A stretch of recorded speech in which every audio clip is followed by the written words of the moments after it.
তোমাকে মারবো না, যাও গিয়ে মোদিকে বলো। নারীদের উপর গুলি না চালিয়ে ভারতীয় প্রধানমন্ত্রী মোদির উদ্দেশ্যে এক বার্তা রেখে গেল জম্মু কাশ্মীরে পর্যটকদের উপর অতর্কিত আক্রমণ চালানো বন্দুকধারীরা। কাশ্মীরে সম্প্রতি একটি বড় ধরনের ঘটনা ঘটেছে। সেখানে পর্যটকদের উপর হামলায় ২৬ জন পর্যটক নিহত হয়েছেন। এই খবরের পরপরই টনক নড়েছে নরেন্দ্র মোদীর। তিনি ছিলেন সৌদি আরব সফরে, সেই সফর সংক্ষিপ্ত করে তিনি দ্রুত ফিরে এসেছেন এবং বিমানবন্দরেই তিনি নিরাপত্তা কর্মকর্তাদের সঙ্গে বৈঠক করেছেন, পরিস্থিতি পর্যালোচনা করেছেন এবং কি কি পদক্ষেপ হবে সেটার নির্দেশনা দিয়েছেন। এবং ঘটনাটা সারা বিশ্বে বেশ আলোড়ন তৈরি হয়েছে। ডোনাল্ড ট্রাম্প কথা বলেছেন নরেন্দ্র মোদীর সঙ্গে। ভারতের জম্মু কাশ্মীরে সন্ত্রাসী হামলায় পর্যটক সহ অন্তত ২৬ জন নিহত হয়েছেন। এই ঘটনায় আহত হয়েছেন আরও বেশ কয়েকজন পর্যটক। অস্থিরতা বিরাজ করছে নৈসর্গিক পর্যটন কেন্দ্র ভারত নিয়ন্ত্রিত জম্মু কাশ্মীরে। মঙ্গলবার সকালে আচমকাই অঞ্চলটির পেহেলগামে একদল পর্যটকের উপর ৫০ রাউন্ড গুলি ছোড়ে বন্দুকধারীরা। এতে প্রাণহানি সহ বেশ কয়েকজন পর্যটক গুরুতর আহত হয়েছে বলে জানা গেছে। কাশ্মীরে পর্যটকদের ওপর গুলি চালিয়েছে বন্দুকধারীরা। এতে অন্তত ২৬ জন নিহত হয়েছেন। কেন চীন, পাকিস্তান, বাংলাদেশের হামলার ভয়ে কাঁপছে ভারত? কারণ একটাই, পাকিস্তান ও চীন সীমান্তে সতর্ক অবস্থানে থাকলেও বাংলাদেশ সীমান্তে অনেকটা আগ্রাসী ভারতের সীমান্তরক্ষী বাহিনী বিএসএফ। এবছর ডিসেম্বরের মধ্যে নির্বাচন হবে না, সরকার এ বিষয়ে ফাইনাল সিদ্ধান্ত নিয়ে ফেলেছে। অতএব কাদো বিএনপি কাদো, নির্বাচন হচ্ছে না, ডিসেম্বরের মধ্যে নির্বাচন হতে হবে, ডিসেম্বরের পর নির্বাচনের প্রশ্নই ওঠে না, এই আমির খসরু মাহমুদ চৌধুরী বলেছে। এখন কান্না করেন, এই সরকারের সিদ্ধান্ত ফাইনাল। আমার দেশের একটা রিপোর্টে সরকারের এই সিদ্ধান্তটা উঠে এসেছে, আমার দেশ লেড নিউজ করেছে স্পষ্টভাবে, আগে বিচার পরে নির্বাচন। সরকারের সিদ্ধান্ত ডিসেম্বরে তফসিল, মধ্য ফেব্রুয়ারিতে ভোটের সম্ভাবনা। এর মানে এবছর। আসসালামু আলাইকুম প্রিয় দর্শক বন্ধুরা, নতুন একটা ভিডিওতে জানাচ্ছি আপনাদের স্বাগত। আমি মাত্র পাওয়া তাজা এবং গরম খবর। আজকের এই ভিডিওটি কেমন হতে চলেছে, কতটা গুরুত্বপূর্ণ, কতটা চাঞ্চল্যকর, ভিডিওর অংশ বিশেষ এবং শিরোনাম দেখে আপনারা বুঝেই গেছেন কেমন হবে আজকের এই ভিডিওটি, কোন বিষয় নিয়ে আলোচনা করতে যাচ্ছি আজকের এই ভিডিওতে। আশা রাখবো সম্পূর্ণ ভিডিওটি দেখে যাবেন, একটু স্কিপ করবেন না। সম্পূর্ণ দেখলে অনেক কিছু জানতে পারবেন এবং বুঝতে পারবেন। আমি আর বেশি কথা বাড়াবো না, সরাসরি আপনাদের বিস্তারিত ভিডিওতে নিয়ে যাবো। তার আগে একটা রিকোয়েস্ট করবো, যারা এরকম ভিডিও দেখতে পছন্দ করেন এই চ্যানেলটি সাবস্ক্রাইব করে পাশে থাকা বেল আইকনটি বাজিয়ে রাখবেন। ইতিমধ্যে যারা সাবস্ক্রাইব করে দিয়েছেন তাদের জানাচ্ছি অসংখ্য ধন্যবাদ। চলুন এই ভিডিওতে লাইক করে দিয়ে আমরা বিস্তারিত ভিডিওগুলো মোবাইলের স্ক্রিন থেকে ধারাবাহিকভাবে একের পর এক দেখে আসি। অস্থিরতা বিরাজ করছে নৈসর্গিক পর্যটন কেন্দ্র ভারত নিয়ন্ত্রিত জম্মু কাশ্মীরে। মঙ্গলবার সকালে আচমকাই অঞ্চলটির পেহেলগামে একদল পর্যটকের উপর ৫০ রাউন্ড গুলি ছোড়ে বন্দুকধারীরা। এতে প্রাণহানি সহ বেশ কয়েকজন পর্যটক গুরুতর আহত হয়েছে বলে জানা গেছে। উদ্ধার শেষে তাদের নিকটস্থ হাসপাতালে পাঠানো হয়েছে। গোলাগুলির খবরে নিরাপত্তার চাদরে ঢেকে যায় পেহেলগাম। শুরু হয় পুলিশ ও ভারতীয় সেনাদের সমন্বয়ে বন্দুকধারীদের বিরুদ্ধে অভিযান। এছাড়া গুরুত্বপূর্ণ জায়গায় চেকপোস্ট বসানো হয় বলে জানায় জম্মু কাশ্মীর পুলিশ। পর্যটকদের উপর হামলার তীব্র নিন্দা জানিয়েছেন সৌদি সফররত ভারতীয় প্রধানমন্ত্রী নরেন্দ্র মোদী। স্বরাষ্ট্রমন্ত্রী অমিত শাহের সঙ্গে ফোনালাপে বন্দুকধারীদের বিরুদ্ধে অভিযান জোরদারের নির্দেশও দিয়েছেন তিনি। নিন্দা জানিয়েছেন জম্মু কাশ্মীরের সাবেক মুখ্যমন্ত্রী ও পিপলস ডেমোক্রেটিক পার্টির প্রধান মেহবুবা মুফতি। দুর্ভাগ্যজনকভাবে বেশ কয়েকজন নিহত ও কয়েকজন আহতের খবর এসেছে। সবার নিরাপত্তা নিশ্চিত করতে অপশক্তির ষড়যন্ত্রকে নকশাত করে দিতে হবে। এছাড়া উদ্বেগ প্রকাশ করেছেন পেহেলগামের প্রাক্তন আইনজীবী রাফি আহমেদ মীর। পর্যটকদের আতঙ্কিত হওয়ার কিছুই নেই, প্রশাসন আমাদের সঙ্গে রয়েছে, তদন্ত শেষে দ্রুতই ব্যবস্থা নেওয়া হবে। এর মধ্যেই হামলার দায় স্বীকার করেছে কাশ্মীর প্রতিরোধ যোদ্ধা নামে একটি সশস্ত্র গোষ্ঠী। অবৈধভাবে ৮৫,০০০ সাধারণ উপত্যকা দখল করে বাস করছে বলে অভিযোগ করা হয়েছে তাদের পক্ষ থেকে। তোমাকে মারবো না, যাও গিয়ে মোদিকে বলো। নারীদের উপর গুলি না চালিয়ে ভারতীয় প্রধানমন্ত্রী মোদির উদ্দেশ্যে এক বার্তা রেখে গেল জম্মু কাশ্মীরে পর্যটকদের উপর অতর্কিত আক্রমণ চালানো বন্দুকধারীরা। চোখের সামনেই স্বামীর মৃত্যু মেনে নিতে পারেননি স্ত্রী পল্লবী, তাই পরমুহূর্তেই বন্দুকধারীদের অনুরোধ করেন তাকেও মেরে ফেলতে। তবে সে অনুরোধ অগ্রাহ্য করেই মোদিকে আক্রমণ সম্পর্কে অবহিত করার নির্দেশ দিয়ে গেলেন বন্দুকধারী। ছোট সন্তান ও স্ত্রী পল্লবীকে নিয়ে কাশ্মীর ঘুরতে গিয়েছিলেন রিয়েল এস্টেট এজেন্ট মঞ্জুনাথ, কিন্তু সেখানেই বন্দুকধারীদের হামলায় প্রাণ হারান তিনি। তবে ঘটনাক্রমে প্রাণে বেঁচে যান তার স্ত্রী ও সন্তান। ভারতীয় গণমাধ্যম এনডিটিভিতে সেদিনের ভয়ঙ্কর অভিজ্ঞতার বর্ণনা দিয়েছেন নিহতের স্ত্রী। জানান তার সন্তান ও মায়ের মতো একইভাবে তাকে মেরে ফেলতে বললেও সেদিকে কর্ণপাত করেননি বন্দুকধারীরা। मेरे सन में भी बोला तो उसने हमें नहीं मारा, उसने बोला मोदी को बोलो, उसने बोला नहीं मोदी को बोलो, कहकर चला गया वहां से। নিহতের স্ত্রী পল্লবী আরও জানান, তিনি সেদিন ঘটনাস্থলে ৩-৪ জন আক্রমণকারী দেখেছেন। হিন্দুদের ওপর আক্রমণ চালানো হয় বলেও দাবি ব্যাংক ম্যানেজার পল্লবীর। মঙ্গলবার সকালে জম্মু কাশ্মীরের পেহেলগামে বন্দুকধারীদের অতর্কিত আক্রমণের শিকার হয় পর্যটকরা। এতে নিহত হন বেশ কয়েকজন, যাদের ভেতর আছেন 2 জন বিদেশি পর্যটকও। কাশ্মীরে সম্প্রতি একটি বড় ধরনের ঘটনা করেছে। সেখানে পর্যটকদের উপর হামলায় 26 জন পর্যটক নিহত হয়েছেন। এই খবরের পরপরই টনক নড়েছে নরেন্দ্র মোদীর। তিনি ছিলেন সৌদি আরব সফরে, সেই সফর সংক্ষিপ্ত করে তিনি দ্রুত ফিরে এসেছেন এবং বিমানবন্দরেই তিনি নিরাপত্তা কর্মকর্তাদের সাথে বৈঠক করেছেন, পরিস্থিতি পর্যালোচনা করেছেন এবং কি কি পদক্ষেপ হবে সেটার নির্দেশনা দিয়েছেন। এবং ঘটনাটা সারা বিশ্বে বেশ আলোড়ন তৈরি হয়েছে। ডোনাল্ড ট্রাম্প কথা বলেছেন নরেন্দ্র মোদীর সঙ্গে, তার পাশে থাকার সহায়তা দেওয়ার ঘোষণা দিয়েছেন। সৌদি যুবরাজ সালমান শোক প্রকাশ করেছেন এবং দুঃখ প্রকাশ করেছেন। সেখানে পরিস্থিতি যে একটা ভয়ঙ্কর একটা অবস্থা রূপ নিয়েছে এটা বলার অপেক্ষা রাখে না। কাশ্মীর নিয়ে নরেন্দ্র মোদী অনেকদিন থেকে ভুগছেন এবং এই ভোকাটা যে অযৌক্তিক সেটাও বলা যাবে না। তবে তারপরেও ছোটখাটো কিছু অপারেশন হলেও একসঙ্গে 25 জন নিহত হওয়া এটা একটা বড় ঘটনা এবং সাম্প্রতিক সময়ের মধ্যে এত বড় ঘটনা সেখানে ঘটেনি। কাশ্মীর নিয়ে একটা উত্তেজনা ছিল। সাংবিধানিকভাবে জম্মু কাশ্মীরের মুসলিম অধ্যুষিত এই এলাকার যে আগে স্বায়ত্তশাসন ছিল সেটা বাতিল করা হয়, কেন্দ্রীয় সরকারের অধীনে আনা হয়। এরপর থেকেই এটি নিয়ে সেখানে কাশ্মীরের যে সংগঠনগুলো আছে, মুসলিম সংগঠন বা অন্যরা আপত্তি করছিল এবং অশান্তি চলছিল এবং তার আগে থেকেই তো জম্মু কাশ্মীরের স্বাধীনতার জন্য লড়ছিল। সব মিলে একটা ঘোলাটে পরিস্থিতি এবং এই সব ব্যাপারগুলোতে যেটা হয় যে একটা জাতীয় ঐক্যের মধ্য দিয়ে একটা সিদ্ধান্ত নেওয়া, সেটা হয়নি। ওই যে তার সংখ্যাগরিষ্ঠতার জোরে স্বায়ত্তশাসনটা বাতিল করার পর একমাত্র এটাই ছিল এক ধরনের জম্মু কাশ্মীরের একটা আলাদা স্বায়ত্তশাসন, সেটার মধ্যে দিয়ে তাদের একটা অধিকার সংরক্ষণ করা হতো এবং এটা বাতিল করার পরে সেখানে পরিস্থিতি আরো নাজুক হয়েছে। সৌদি আরবে নিযুক্ত ভারতীয় রাষ্ট্রদূত সুহেল আজাজ খান বলেন, কাশ্মীরের সাম্প্রতিক সন্ত্রাসী হামলার বিষয়ে আলোচনা হয়েছে এবং সৌদি যুবরাজ এই হামলার নিন্দা করেছেন। সন্ত্রাস বিরোধী সহযোগিতায় ভারত এবং সৌদি আরব একসাথে কাজ করছে। যাক, এখন দেশে ফেরার পর কি কি তারা পদক্ষেপ নেয়, আদৌ এটা শান্তি ফিরে আনতে পারবে কিনা, কাশ্মীরের যারা নেতৃবৃন্দ আছেন তাদের সাথে সমঝোতা করে একটা শান্তি স্থাপনে পদক্ষেপ নেবেন নাকি অব্যাহত অভিযানের মধ্যে দিয়ে সেটি নির্মূল করা হবে, সেটা অন্য বিষয়। এর মধ্যেই ভারতীয় গণমাধ্যমের খবর যে সেখানে পাকিস্তানের একটা সংযুক্ততা আছে, 5 জন নাকি পাকিস্তানি জঙ্গি ছদ্মবেশে আসে এবং তারা এই ঘটনা করেছেন। যাকে এইটা নিয়ে অনেক রকম রাজনীতি বলা হবে, তবে কাশ্মীর নিয়ে একটা বড় ধরনের বিপাকে পড়লো এবং চ্যালেঞ্জের মধ্যে পড়লো নরেন্দ্র মোদী, এটা বলার অপেক্ষা রাখে না। দর্শক, এবছর ডিসেম্বরের মধ্যে নির্বাচন হবে না, সরকার এই বিষয়ে ফাইনাল সিদ্ধান্ত নিয়ে ফেলেছে। অতএব কাদো বিএনপি কাদো, নির্বাচন হচ্ছে না, ডিসেম্বরের মধ্যে নির্বাচন হতে হবে, ডিসেম্বরের পর নির্বাচনের প্রশ্নই ওঠে না, এই আমির খসরু মাহমুদ চৌধুরী বলেছে। এখন কান্না করেন, এই সরকারের সিদ্ধান্ত ফাইনাল। আমার দেশের একটা রিপোর্টে সরকারের এই সিদ্ধান্তটা উঠে এসেছে, আমার দেশ লেড নিউজ করেছে স্পষ্টভাবে, আগে বিচার পরে নির্বাচন। সরকারের সিদ্ধান্ত ডিসেম্বরে তফসিল, মধ্য ফেব্রুয়ারিতে ভোটের সম্ভাবনা। এর মানে এবছর নির্বাচন তো হচ্ছে না, তা আপনার কান্নাকারি করেন। যৌক্তিক সময় বিচার শেষ করে দ্রুত নির্বাচন চায় বিএনপি। জনগণের আকাঙ্ক্ষা আমরা বিচার করে যাই, সংস্কার গণহত্যার বিচার ছাড়া জনগণ নির্বাচন মানবে না, মানে জামাতের কথাই তলে হতে যাচ্ছে। তো দর্শক, এখানে দেখেন এই বিচারের সাথে নির্বাচনকে সংশ্লিষ্ট করা, এটার ঘোর বিরোধী বিএনপি। বিচারের সাথে আবার নির্বাচনের সম্পর্ক কি? বিচার, এটা বিচার চলবে, আর বিচার কেন অন্য দল করবে না? সবাই করবে, সবাই নির্যাতিত। তাহলে বিচারের সাথে নির্বাচনকে জড়িয়ে দেওয়া, এটা মানে নির্বাচনকে প্রলম্বিত করার একটা অপকৌশল। এটা বিএনপির ব্যাখ্যা, এটা বিএনপির দলীয় ব্যাখ্যা। কিন্তু সরকার স্পষ্টভাবে বলছে যে আগে বিচার পরে নির্বাচন। তাহলে বিএনপি কান্নাকাটি করেন, আপনাদের যুক্তি, আপনাদের দাবি কিছুই তো হচ্ছে না। তো ডিসেম্বরে যদি নির্বাচন না হয় তাহলে ওই ফেব্রুয়ারিতেও নির্বাচন হবে না। কেন হবে না সে আলোচনা অনেক করেছি, আলাদাভাবে করব। তো দর্শক, অ্যাটলিস্ট এতটুকু আপনারা নিশ্চিত থাকেন, সরকার এই আমার দেশ এখানে স্পষ্টভাবে সরকারের সিদ্ধান্ত দিয়েই রিপোর্ট করেছে আগে বিচার পরে নির্বাচন, ডিসেম্বরে তফসিল হবে, ডিসেম্বর নির্বাচন হবে না। তাহলে বিএনপি কি হবে?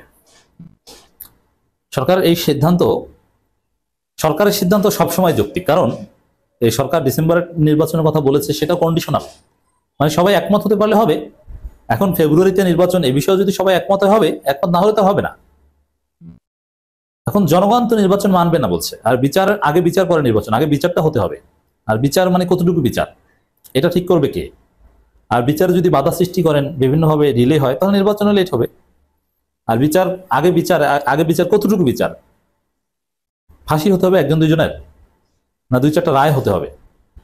আওয়ামী লীগ প্রশ্নের সমাধান কি? এগুলো করার আগে নির্বাচন বিষয়ে কোনো ঐকমত হবে না। দর্শক, জুলাই গণহত্যার দৃশ্যমান বিচারের আগে নির্বাচনের দিকে যাওয়ার চিন্তা নেই সরকারের, আর এটার ঘোর বিরোধী বিএনপি। অর্থাৎ বিএনপি কাঁদো। অন্তত 2-1টি মামলার রায় না হলে সংসদ নির্বাচনের দিকে যাবে না ডক্টর মোহাম্মদ ইউনূস নেতৃত্বাধীন অন্তর্বর্তী সরকার। তবে স্থানীয় সরকার নির্বাচনের দিকে যেতে পারে। দেখেন, এনসিপি চাপ প্রয়োগ করলে বা নানান মহল থেকে চাপ আসলে, এবং এটাই যৌক্তিক যে আগে স্থানীয় সরকার নির্বাচন হতে হবে, নইলে জাতীয় নির্বাচন সুষ্ঠু করা যাবে না। আর আমি একটা কথা কিন্তু বলেছি যে নির্বাচনের শিডিউল ঘোষণা হলেও মাঝপথে স্থগিত হতে পারে, নির্বাচনের দিনও দুপুরে নির্বাচন পণ্ড হতে পারে, কারণ বিএনপি নির্বাচন সুষ্ঠু হতে দিবে না। আর বিএনপিকে পিটিয়ে সুষ্ঠু নির্বাচন করার পরিবেশ তৈরি করতে সময় লাগবে। ফলে চলতি বছরের নির্বাচনের সম্ভাবনা ক্ষীণ। আগামী বছরের প্রথমার্ধেই হবে সংসদ নির্বাচন। এক্ষেত্রে আইনি জটিলতা না হলে রোজার আগে ভোট হওয়ার সম্ভাবনা রয়েছে, অন্যথায় ঈদের পরে ভোট হবে। এখন আবার ঈদের পর চলে গেছে, তো ঈদের পর কি ফেব্রুয়ারি? না, ঈদের পর বলতে একদম ঈদের পর তার হতে পারে না, ঈদের বেশ কয়েকদিন পর। ঈদের পর ভোট হবে মানে কি? তাহলে তফসিল ঘোষণা করতেই হবে ঈদের পর। আপনি এই হিসাবটা বোঝেন। আমি যে বলছি যে নির্বাচন ভাই এত মামুবাড়ি আবদার না, দেরি আছে, এই যে কথাটা সরকারের সিদ্ধান্তের, আইনি জটিলতা না থাকলে ঈদের পরে নির্বাচন হতে পারে। এই যে ঈদের পর, আচ্ছা ঈদের পর যদি নির্বাচন হতে হয় তাহলে তফসিল ঘোষণা করতে হবে রোজার আগে, আর রোজার মধ্যে মানুষ প্রচারণা চালাবে, ফাজলামি না। ঈদের পর নির্বাচন মানে ঈদের পর তফসিল, আর ঈদের পর তফসিল ঘোষণা করলে মোটামুটি 3 মাস ধরে বা 2.5 মাস ধরে তফসিল ঘোষণা করতে হয়। তাহলে এটা যদি আপনি করেন, যেহেতু এবার নতুন বাস্তবতা, তাহলে ওই কোরবানি চলে আসবে, বৃষ্টি, ঝড়, এসএসসি পরীক্ষা, অমুক তমুক নানান কারণে দেখবেন যে এই জুনের নির্বাচন এটা দিল্লি দূর। বুঝতে পারছেন? সব কথার মধ্যে ফাঁক আছে। এবছর তো নির্বাচন হচ্ছে না, সামনের বছর যে হবে রোজার আগে, রোজার পরে, ঈদের পর, এই কথাগুলোর মধ্যে যে কতটা ফাঁক আছে আশা করে বোঝাতে পারছি। অন্যথায় ঈদের পর ভোট হবে, ঈদের পর ভোট এটা তো বললেই হবে না। ঈদের পর ভোট হতে হলে রোজার আগে তফসিল ঘোষণা করতে হবে, এটা হয় না। অন্তর্বর্তী সরকার ঘনিষ্ঠ সূত্রে তথ্য নিশ্চিত পাওয়া গেছে, জানা গেছে গত 16 এপ্রিল দেশের অন্যতম প্রধান রাজনৈতিক দল বিএনপির একটি প্রতিনিধি দল প্রধান উপদেষ্টা ডক্টর মোহাম্মদ ইউনূসের সঙ্গে সাক্ষাতে গেলে তাদেরকেও সরকার এমন অবস্থান জানিয়ে দেওয়া হয়েছে। বিএনপির পক্ষ থেকে বলা হয়েছে তারাও বিচারের পক্ষে, তবে বিচারের নামে যেন কালক্ষেপণ করা না হয়। কালক্ষেপণ করা হচ্ছে না, কিন্তু সুষ্ঠু বিচার করতে হলে একদম দ্রুত করা যাবে না। এই জন্য নির্বাচনের জন্য ধৈর্য ধরতে হবে। সরকার ঘনিষ্ঠ একাধিক সূত্রের সঙ্গে আলাপ করে জানা গেছে সরকার সংস্কার ও বিচার দুটোকেই প্রাধান্য দিয়ে এগোচ্ছে। এক্ষেত্রে ত্রয়োদশ জাতীয় সংসদ নির্বাচনের আগে কিছু মৌলিক সংস্কার এবং ক্ষমতাচ্যুত প্রধানমন্ত্রী শেখ হাসিনা সহ জুলাই গণহত্যার সঙ্গে জড়িতদের বিচার সম্পন্ন করার বিষয়টি বেশি গুরুত্ব দিচ্ছে। সরকার মনে করে তাদের প্রধান ম্যান্ডেট হলো রাষ্ট্র সংস্কার ও জুলাই গণহত্যার বিচার। এটা জনগণ এটা ছাড়া নির্বাচন মানবেই না। যেমন এই অভ্যুত্থানের যে শক্তি আছে, এই নাহিদরা, এরা কিন্তু স্পষ্ট বলে দিয়েছে সাজিদ আলম যে নির্বাচন বিচারের আগে, হাসিনা ফাঁসির আগে ভুলেও নির্বাচনের নাম মুখেও নেবেন না। হাসিনা ফাঁসির আগে, অতএব নির্বাচন তো ভাই মাহবুবের আবদান না, হাসিনার আমল না যে সকাল সন্ধ্যা নির্বাচন, 5 জানুয়ারি নির্বাচন, 31 ডিসেম্বর নির্বাচন, 7 জানুয়ারি নির্বাচন, না এরকম হবে না। দুইটি সরকার মনে করে তাদের প্রধান ম্যান্ডেট রাষ্ট্রসংঘ জুলাই গণহত্যার বিচার। রাজনৈতিক দলগুলোর সঙ্গে বিভিন্ন সময় সংলাপে সরকার তার এই অবস্থানের কথা স্পষ্ট করে জানিয়ে দিয়েছে। সর্বশেষ 17 এপ্রিল বিএনপির সঙ্গে সংলাপে এই বিষয় দুটি উঠে আসে। এক্ষেত্রে সরকারের অবস্থান হচ্ছে দৃশ্যমান কিছু সংস্কার এবং প্রতীকী হলেও 2-1টা বিচার সম্পন্ন করে নির্বাচনের পথে যাত্রা শুরু করবে, যার কারণে বিএনপি সহ বিভিন্ন রাজনৈতিক দলের পক্ষ থেকে নির্বাচনের সুনির্দিষ্ট রোডম্যাপ চাইলেও সরকার তাতে সাড়া দেয়নি। আর বিচার কখন হবে শেষ হবে এটাও নির্দিষ্টভাবে বলা সম্ভব নয়। অতএব যারা এই দ্রুত নির্বাচন জিকির করছেন, সরকারের এই সোর্স থেকে যে গুরুত্বপূর্ণ তথ্যগুলো আসছে, এটা থেকে স্পষ্ট যে নির্বাচন এত সহজে হচ্ছে না, হবে না, জনগণ মানবে না, বাস্তবতা নেই, সম্ভব না। এই একটা যুক্তিতেই আপনারা খেয়াল করেন, বলা হচ্ছে না ওই ঈদের পর ভোট, ঈদের পর ভোট হলে রোজার আগে তফসিল, এটা কি হয়? রোজার মধ্যে আপনি নির্বাচনের প্রচারণা চালাবেন? অসম্ভব। সরকার সংশ্লিষ্ট সূত্র বলছে বিচার সম্পন্ন হওয়ার বিষয়টি পুরোপুরি সরকারের উপর বর্তায় না, এক্ষেত্রে আদালতের উপর নির্ভর করছে, যার কারণে কবে নাগাদ বিচার প্রক্রিয়া শেষ হতে পারে এটাও একটা, যে এটা কবে বিচার শেষ এটাও সরকার বলতে পারে না। কুয়েটের ভিসি থাকবেন কি থাকবেন না যথেষ্ট আলোচনার বিষয় এখন। এটা শুধু সেটা না, তার পদত্যাগের দাবিতে বা তাকে অপসারণের দাবিতে কিছু স্টুডেন্ট এই তীব্র গরমের মধ্যে আমরণ অনশন করছেন এবং কারো কারো অবস্থা খুব খারাপ হয়ে পড়েছে, কাউকে হসপিটালে নেওয়া হয়েছে। এটা শুধু কুয়েটে না, আমি দেখলাম গতকাল রাত থেকে রাজু ভাস্কর্যের ওখানেও তাদের সাথে সংহতি জানিয়ে অনেক অনশন করছেন। আজ একটু আগেই দেখলাম খবর, আমাদের শিক্ষা উপদেষ্টা গিয়েছিলেন তাদের সাথে দেখা করতে, তিনি তাদের অনশন ভাঙানোর চেষ্টা করেছিলেন। তিনি চেয়েছিলেন, তার প্রস্তাব ছিল একটা তদন্ত কমিটি গঠন করা হয়েছে এবং সেই তদন্ত কমিটিটা তদন্ত করে পূর্ণাঙ্গ রিপোর্ট জমা দেওয়ার পর খুব তড়িৎ গতিতে তারা ব্যবস্থা নেবেন। কিন্তু সেই ছাত্ররা সেটা মানেননি। তারা শাহজালাল ইউনিভার্সিটিতে একবার একই রকম ঘটনা জনাব জাফর ইকবালের তুলনা টেনে এনেছিলেন। তবে এই প্রসঙ্গে একটু বলে রাখি, জনাব সিআর আবরারকে জাফর ইকবালের সাথে তুলনা করা কোনোভাবেই উচিত হবে না। আমরা সিআর আবরারকে দেখেছি, চিনেছি, জানি তিনি কি করেন না করেন, কীভাবে তিনি জনগণের পক্ষে, মানবাধিকারের পক্ষে কথা বলেছেন। সুতরাং তাকে একই পাল্লায় মাপাটা আমার কাছে ভালো মনে হয়নি। কিন্তু যে কোনো কারণেই হোক, স্টুডেন্টরা ভিসির পদত্যাগকে তাদের অনশন ভাঙার সাথে ট্যাগ করছেন। এটা একেবারে এখন একটা ইগোর পর্যায়ে চলে গেছে এবং ভিসিও পদত্যাগ করছেন না। আবার এটাও দেখলাম শিক্ষক সমিতি বলছেন ভিসির পদত্যাগ করাটাও তারা মেনে নেবেন না। কে সঠিক কে ভুল সেই জায়গায় যাব না, কিন্তু আমি যদি দূর থেকে দেখি এটা একটা ভিন্ন ডাইমেনশন নিয়ে যদি আমরা একটু প্রশ্ন তুলি, আসলে এই ভিসি থাকবেন কি থাকবেন না এটা খুব সহজ সিদ্ধান্ত ছিল, কিন্তু এটা নিয়ে এত কিছু কেন হচ্ছে, কেন হতে হলো? আমরা এই প্রশ্নকে করতে পারি যে এটা আসলে সরকারের মধ্যকার বিভিন্ন পাওয়ার সেন্টার তাদের কার শক্তি বেশি সেই শক্তি পরীক্ষায় নেমেছে। Could be. আমি কিছুদিন আগের একটা ঘটনার কথা বলি, কয়েক মাস আগে, তখন প্রেসিডেন্ট শাহাবুদ্দিন চুপ্পুকে সরানো নিয়ে কথাবার্তা হচ্ছিল। তখন বৈষম্য বিরোধী ছাত্র আন্দোলন ছিল, তখন এনসিপি ছিল না, জাতীয় নাগরিক কমিটি ছিল, তারা এবং আরও বেশ কিছু লোকজন, সাথে অন্য কিছু রাজনৈতিক দলও রাষ্ট্রপতি অপসারণের পক্ষে নেমেছিলেন এবং তারা খুবই আলটিমেটাম দিয়েছিলেন। তাদের যুক্তি একটা ছিল, তারপর পাল্টা বিএনপির একটা যুক্তি ছিল রাষ্ট্রপতিকে অপসারণ করলে কি হতে পারে না পারে। আমি ব্যক্তিগতভাবে তখন বলেছি রাষ্ট্রপতি অপসারণেও তেমন কোনো সমস্যা আমাদের হবে না এবং রাষ্ট্রপতি থাকলেও কোনো সমস্যা হবে না, ক্লিয়ারলি বলেছি। কিন্তু প্রত্যেকে দুটোকে মারাত্মক ক্ষতিকর, থাকাটাকেও ক্ষতিকর বলছে এক পক্ষ, আরেক পক্ষ না থাকাকে ক্ষতিকর বলছে। কিন্তু ওটা আসলে যেটা ছিল সেটা হলো পলিটিক্সের মাঠে দুটো পক্ষ তাদের শক্তি প্রদর্শন করেছিল, ওটাকে ওইভাবে নিয়েছিল। আমি কুয়েটের ভিসির ক্ষেত্রে যা ঘটছে এটাকে একইভাবেই দেখতে চাই।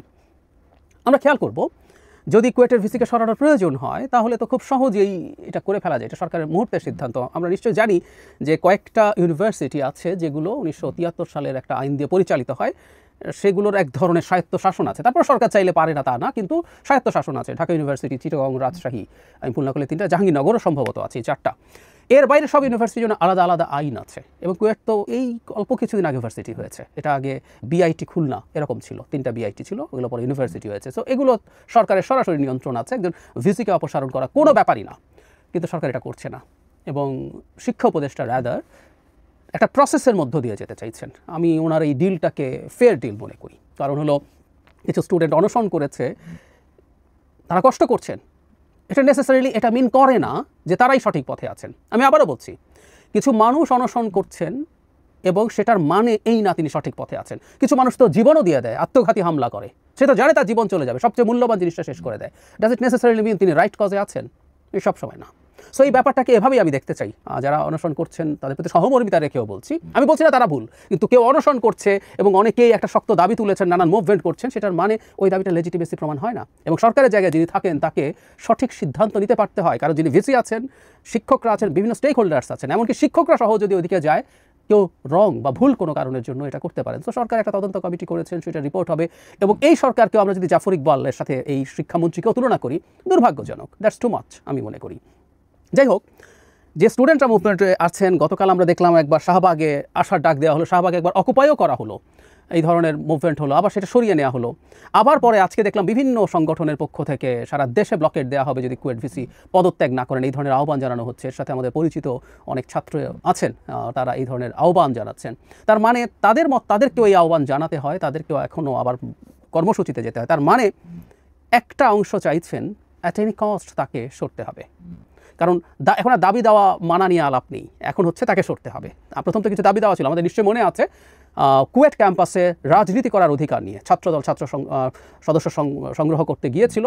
তখন আমি একটা ভিডিও করেছিলাম এবং আবারও কথাটা একটু বলে রাখি, প্রত্যেকটা শিক্ষা প্রতিষ্ঠানে রাজনৈতিক লেজুর বৃত্তির যে ছাত্র সংগঠনগুলো আছে তাদের রাজনীতির অধিকার আছে বলে আমি মনে করি। ছাত্রদল, ছাত্র শিবির, আরও যে আছে প্রত্যেকে তার নামে রাজনীতি করতে পারতে হবে। রাজনীতি নিষিদ্ধের নামে কিছু ছদ্মবেশী ছাত্র সংগঠন সেখানে থাকবে, নামে থাকুক বা বেনামে থাকুক, এটা ফেয়ার ডিল না। রাজনীতি করার অধিকারের পক্ষে আমি প্রত্যেকের, আপনাদের মনে থাকার কথা, আমি জামায়াতে ইসলাম এবং ছাত্র শিবির তারা যে রাজনীতি করেন আমি সেই রাজনীতির সমর্থক নই, আমার বিরোধিতা আছে, কিন্তু শিবিরের রাজনীতিও যাতে হতে পারে ঢাকা ইউনিভার্সিটিতে জাহাঙ্গীরনগরে সেটি আমি আলাদা ভিডিও করেছি। কারণ কেউ আমি অবাক হয়ে দেখলাম 70s বা 80s একটা অ্যাগ্রিমেন্ট মতো হয়েছিল যেখানে সব ছাত্র সংগঠন ডিসাইড করেছে ঢাকা এবং জাহাঙ্গীরনগরে যে তারা শিবিরকে রাজনীতি করতে দেবেন না। এই রাইট কারণ নাই, শিবির একটা নিষিদ্ধ রাজনৈতিক দল না, ছাত্র সংগঠন না, সুতরাং তারা তাদের রাজনীতি করার অধিকার থাকবে নিজ নামেই। সো আমি মনে করি এটা আমার অবস্থান ক্লিয়ার আছে। সুতরাং যে দাবিটা জানানো হচ্ছে, দাবি ইটসেলফ আমি এন্ডোর্স করি না। এই দাবিতে যে দাবিতে এই পরিস্থিতি এই ভোলেটাইল পর্যায়ে চলে গেল, এর মধ্যে ভিন্ন ভিন্ন কারসাজি আছে, ভিন্ন পরিকল্পনা আছে বলে আমি খুব সিরিয়াসলি বিশ্বাস করি। যাই হোক, এই দাবির মুখেও সরকারের দিক থেকে তো এটা মেনে নেওয়ার কথা ছিল, কারণ যারা এই দাবিটা করছেন তাদেরকে আমরা সরকারের সাথে অ্যালাইন্ড লোকজন বা ছাত্র বলেই জানি বেশিরভাগ ক্ষেত্রে, কিন্তু সেটা তো হচ্ছে না।